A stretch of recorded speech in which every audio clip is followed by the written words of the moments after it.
Bienvenue dans le chapitre Environnement et dans la vidéo Lancer Excel 2016. Nous allons parcourir les thématiques suivantes: comment démarrer Excel, l'écran d'accueil, nous débuterons avec un nouveau classeur, nous détaillerons les 3 zones de l'écran, nous verrons l'incidence de la résolution de l'écran et nous terminerons par comment ne plus afficher la page d'accueil. Comment démarrer Excel?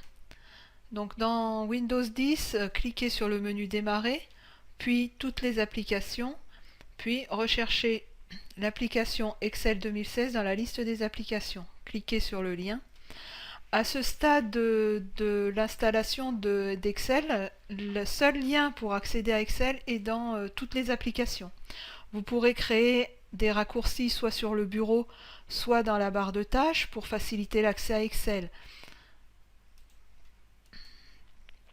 L'écran d'accueil, donc c'est l'écran sur lequel vous allez arriver dès que vous allez ouvrir Excel. Donc il est composé principalement de 2 parties, la partie gauche ici et la partie droite ici. La partie gauche donc permettant d'afficher les classeurs qui ont été ouverts récemment et de pouvoir accéder aux classeurs de votre environnement. La partie droite permet de créer un nouveau classeur et également de vous connecter à Office pour avoir plus de fonctionnalités. On va débuter avec un nouveau classeur. Donc 2 solutions s'offrent à vous. Soit vous avez déjà un besoin qui correspond aux différents classeurs qui sont déjà pré-formatés par Microsoft, donc budget de la société, suivi de projet, liste des tâches, etc. Soit aucun des classeurs qui sont prévus par Microsoft ne vous convient, et là vous créerez un nouveau classeur de bout en bout à partir de nouveaux classeurs.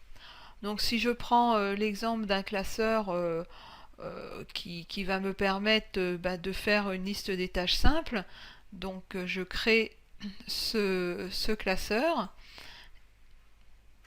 Donc Microsoft est en train de télécharger mon classeur. Et là je m'aperçois que la mise en page est déjà réalisée. Un certain nombre de choses sont déjà préétablies, telles que des listes déroulantes, telles que des choses qui vont me permettre rapidement de pouvoir utiliser le classeur et de ne pas avoir à créer toute l'infrastructure de calcul, etc. du classeur. Donc ici, on a un certain nombre de données qui sont déjà, ici une formule et un certain nombre de données qui sont déjà renseignées. Donc ça peut être intéressant et ça peut vous permettre de gagner du temps si un des classeurs formatés correspond à votre besoin. Si ce n'est pas le cas, là vous créerez un classeur de bout en bout à partir d'un classeur vierge.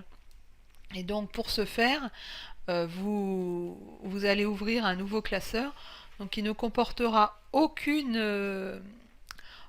donnée, aucune mise en page, aucun formatage quelconque, et ce sera à vous de créer le classeur de toutes pièces avec vos calculs et votre mise en forme.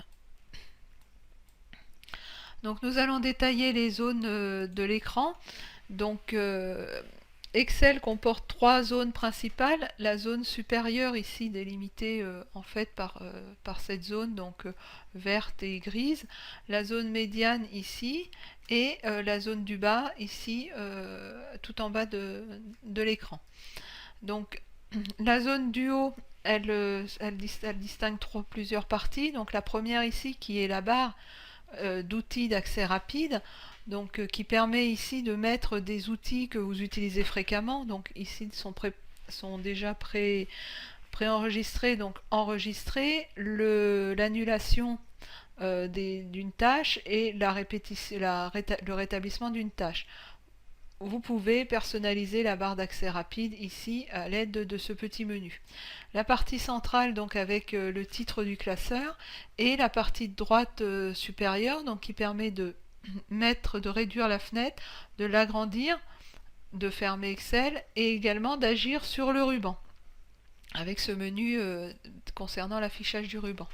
On va y revenir. Le ruban c'est quoi? Donc le ruban c'est cette partie là de l'écran donc qui comporte tout ce qui va vous permettre, toutes les commandes qui vont vous permettre d'interagir avec l'application. Donc il se découpe en plusieurs onglets. Chaque onglet est un regroupement logique de commandes.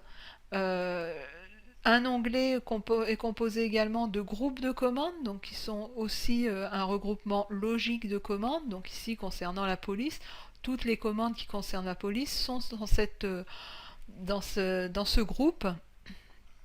Chaque icône ici ou liste déroulante correspond à une action, à une commande et à une action. Certains groupes possèdent des commandes qui ne sont pas répertoriées dans le groupe directement, mais qu'on peut atteindre à l'aide de cette poignée, qui ouvre une fenêtre supplémentaire et qui permet donc de pouvoir agir sur d'autres commandes. Par exemple, l'attribut barré n'est pas visible dans les commandes du groupe ici, mais on peut l'atteindre par le biais de cette fenêtre. Certains groupes donc voient toutes leurs commandes présentes dans le groupe, puisqu'ici on n'a pas de poignée. Ensuite, vous avez ici une aide qui permet, à partir du texte que vous aurez saisi, soit d'obtenir la fonctionnalité qui correspond à ce que vous avez saisi, soit d'obtenir une aide en texte sur ce que vous aurez tapé. Ici, vous avez la possibilité de vous connecter à Office, donc pour enrichir et personnaliser votre travail. Et ici, la possibilité de partager le classeur avec d'autres personnes. Donc le bandeau ici, on peut le rétracter pour obtenir une plus grande place au niveau de la feuille de calcul.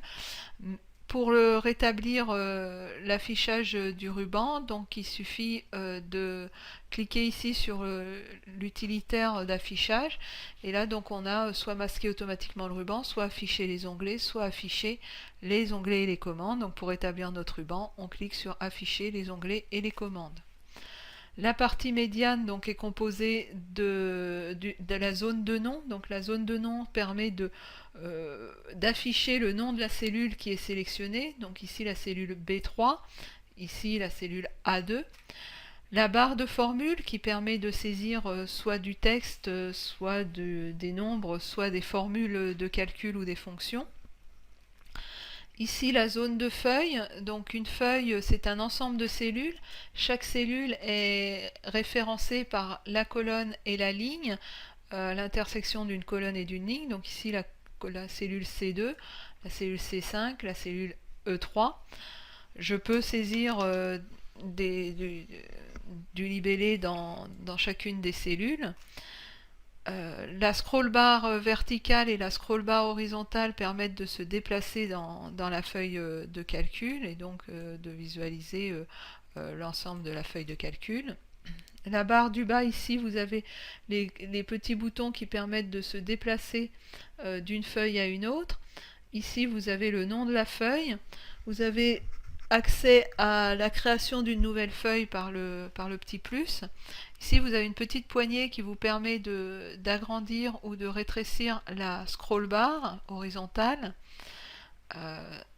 Et donc la barre du bas, c'est une barre de statut, donc qui permet de voir un certain nombre d'états au niveau de la feuille. Et ici, d'activer les modes d'affichage de la feuille. Et également de gérer le zoom.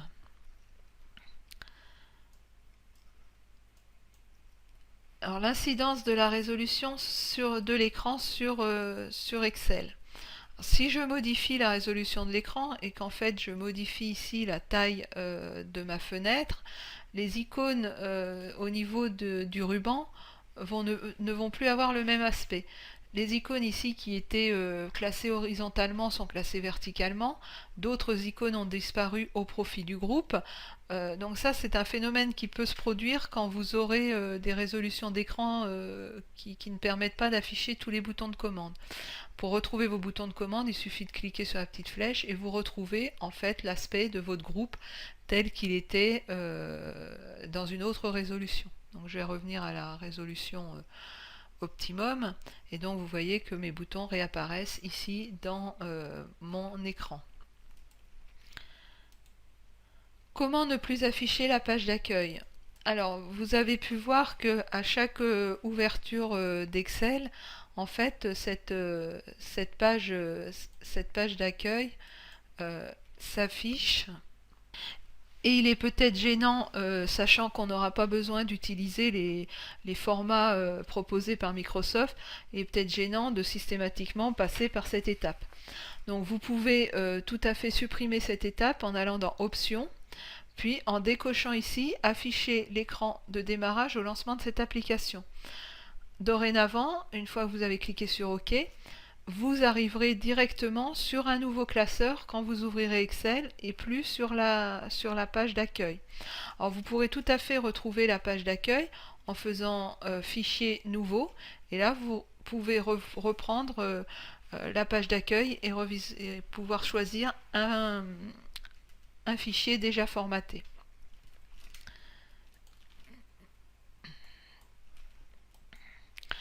Alors, ce qu'on a couvert dans cette vidéo, bah, c'est comment démarrer Excel 2016 et surtout de vous familiariser avec les différentes parties de l'écran pour vous permettre dès maintenant de pouvoir créer votre premier classeur dans Excel et peut-être de créer à partir d'un format prédéfini, ce qui va vous permettre déjà de voir un certain nombre de choses sur ce classeur. Je vous souhaite une bonne continuation dans votre formation.